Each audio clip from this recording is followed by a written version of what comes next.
What's going on? I'm Troy. I'm Rashad. We are Earn Your Leisure. Yes, check us out on Black Smoke. Let's get it. I'm here right now with the creators of Earn Your Leisure. What's All going right, on? man, world globally known black men doing the damn thing.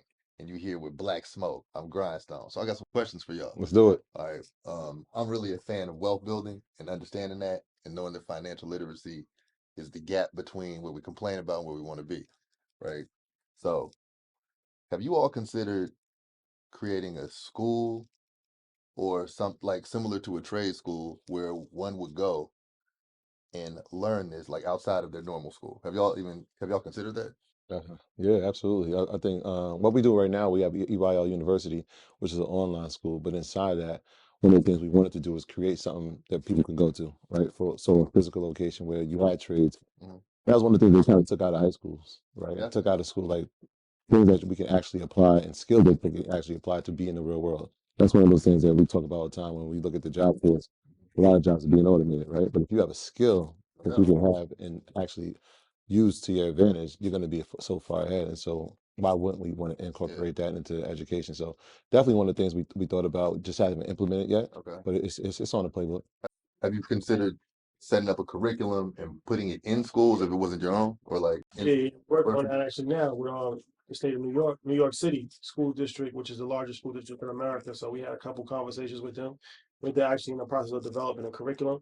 So hopefully we can get it into the New York City School District. But if not, Yeah. then we'll have the curriculum, God willing, soon. And any school district that we can get it into, we will. But yeah, we definitely are in the process of developing curriculum right now. I like that. I like that. Tell me, how early you think is too early to start introducing a child or a young person to the concept of financial literacy or home investment? Um, I feel like at the age of 10, they should be able to start understanding things. And even if they don't fully get it, you can at least introduce it to them. I don't think there's an age that's too early. Monopoly was a little deeper than we thought. Yeah, Mm-hmm. Yep, yep, yep, yep, yep. even like I said, even if they don't retain everything, they're gonna remember something. Mhm. And then it's just kind of you start to have like kids at 7 years old start to spend money now on Roblox stuff like that. So they're Yeah. already making the financial Yeah, decisions. that's true. So if they can make the financial decisions in video games, and they can make financial decisions in real Right. life. Yeah. Yeah, buying the skins on That's a fact, man. It's yeah, that's costly. real. It's costly. Right, that's Yeah, real. in that purchase, man. That's real. Okay, so we got inflation going on right now. We got all types of things in the market. Is there ever a bad time to invest in real estate? Is it a bad time? According to my brother MG, there's never a bad time. It's just about obviously what we talked about earlier, what your credit score is, how much money you have, where you're buying.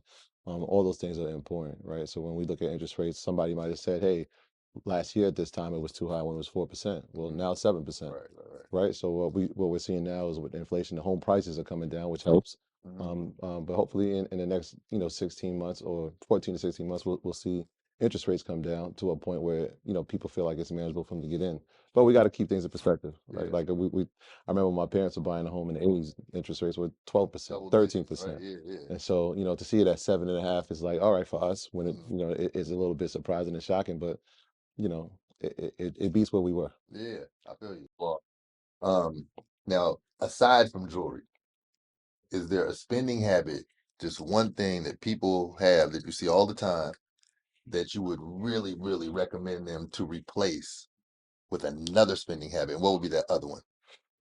I think shopping. That's something that a lot of people spend a lot of money You mean on shopping for what? clothes. Okay. Clothes for sure. So that's something that if you really think about it, like the average person probably spend $3,000-4,000 a year on the low side Mhm. on clothes. So it's like, what if you cut that in half? You still spend money on clothes, but what if you cut that in half and just started investing it to stocks or whatever you want to invest in? So I think that's something that the average person, no matter what, you get in the new sneakers that come out, you get in the so that's something that you could really maybe cut back on and use some of that It's so money funny to Mhm. actually because invest. I'm a drip merchant. I like that. I like that. I like. Yeah. I like that. Still got to Sure, shop. merchant. Say, okay, Just do it responsible. and put that money where?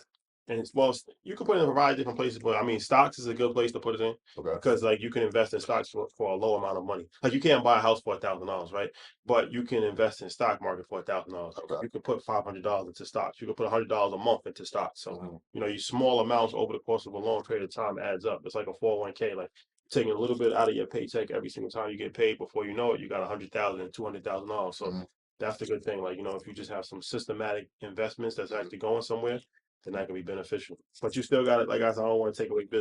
Hey, Bob Black, give your old stuff away Bob to the Black. homeless. Yeah, Man. but I mean that's ownership, and Yeah. like, what he's speaking to is important for our mindsets, right? That difference between consumerism versus ownership, Yeah. right? Like Yeah. we buy, we spend.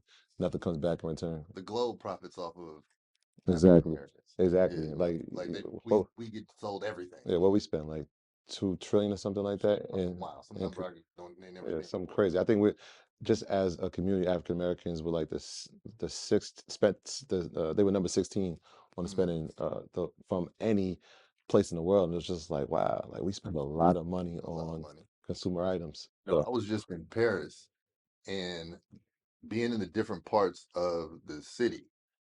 When you go to the 18th, around this small, I know I'm pronouncing that wrong. You ever been to Paris? Yeah, we was just there. So you know when you go to the 18th joint, that's where all the Africans are, right? Mhm. Man, right when I get off the train, it's beauty salons, weaves. Like the way everything was being marketed to us, I was like, damn, it's so much different than when I got on the train. Like the way the things are being sold directly to the people. Mhm. You know, you go to the other parts and you see the person who's in the shop, whether it's clothes, food, whatever, they own the shop. Mhm. So it was just totally different. Like it's a global financial disparity. Yeah, but that's true to even here, right? Like when we go into beauty supply stores, the people who own it don't look like us. No, right? Right, but they sell the products that we use. Yeah. It's $1 billion business. No doubt. So that's why, again, like understanding the difference between being a consumer and being an Yeah. owner. Like we gotta at some point, like if that's the products that we're gonna be consuming, let's have ownership in our neighborhoods because we know like we're going there to buy. Yeah. Yeah. So And so wait, your habit would be what? Would it also be yes, I would like I said, yeah, clothes. You took jewelry out of it, so clothes would probably be the next thing. But yeah, yeah, that would probably be the next thing on the list. Okay. Well damn. Shit. Hey, Hey, that was funny. But man, I want y'all to come by the shop, man, because I got clothes, bags for y'all. Y'all ain't have to spend your bread. Oh, You know what I'm appreciate saying? it, You know what man. I'm saying? And that's us wrapping up here. Earn your leisure. You hear live. It's Black Smoke. We doing the damn thing. We at Howard University, man. This is so serious. The Drip Merchant. So serious. All right, man. We appreciate you. Thank you, man. Love, bro. Thank you. No Appreciate doubt. it. Yeah, Thank absolutely.